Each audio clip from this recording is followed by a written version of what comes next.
1. Confidence. There are queens and movie stars and warriors and socialites, from Cleopatra to Beyoncé. When we look back through history, we find no shortage of women we can look to for inspiration on how to be confident.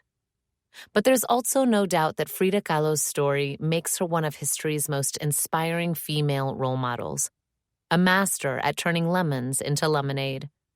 Combing through Frida's life to better understand how she went from a child prone to illness to one of the most well-known faces in history has been no easy task. It's required spending essentially my every waking moment with Frida.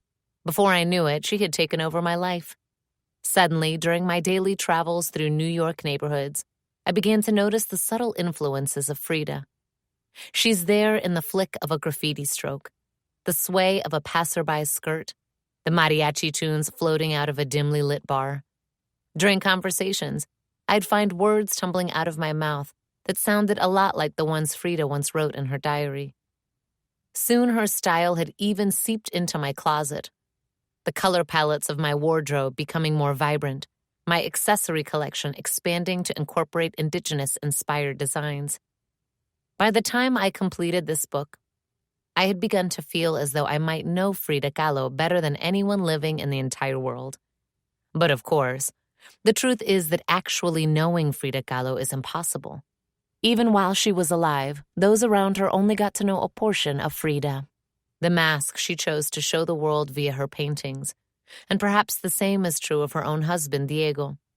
In fact, I believe that her biggest creative achievement wasn't her paintings at all, but instead the performance art that was her life, the drama she created with a main character who had such mystique and allure that generations have been carefully turning over her life in books and essays and exhibits and films ever since. Frida Kahlo was an enigma, a magician, a woman who reveled in being misunderstood. There is, however, one thing we know for sure about Frida Kahlo. She was a badass, and she did not lack in confidence.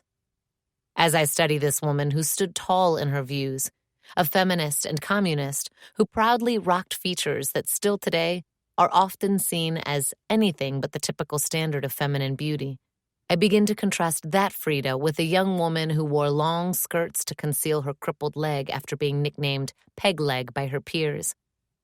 The comparison raises the question, was Frida truly confident, or was she just adept at hiding her insecurities? Even someone with a minimal knowledge of art can take one look at Frida's portfolio and see very clearly that the artist had no shortage of self-love or narcissism, depending on how you look at it. And she was just as unapologetic in her real life as she was on canvas. Take, for instance, the words she penned to her husband, Diego Rivera, in one unsent letter. I don't give a shit what the world thinks.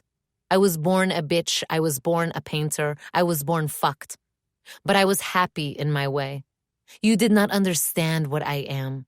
I am love, I am pleasure, I am essence, I am an idiot. I am an alcoholic, I am tenacious, I am. Simply, I am.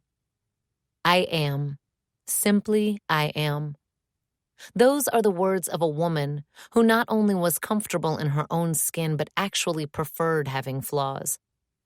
It's important to remember that in her paintings and letters, Frida had the power to tell her own story her own way, as the creator of her own portraits and writer of her own narratives. But she never shied away from capturing the darkest details of her life, nor did she ever try to present herself as someone who was perfect or even likable. She was self-aware enough to admit that she was born fucked and an alcoholic, while also being clear that she was her most loved subject.